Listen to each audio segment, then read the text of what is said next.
Ертеде қазақтың кең даласындағы кішкентай бір ауылда.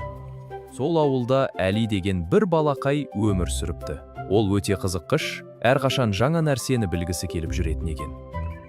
Әли әжесімен бірге дастархан басында отырып, айналасына қызыға қарады. Әли қабырғадағы оюларды көріп, қатты қызықты. Ол әжесіне қарап, сұрақ қойғысы келді.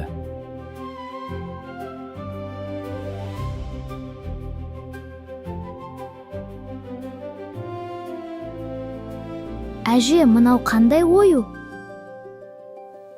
Бұл қошқар мүйіз оюы, ол береке мен молшылықты білдіреді. Бұл оюды кілемде, киімде және үй жиһаздарында қолданады. Міне қарашы, мына ағаш сандық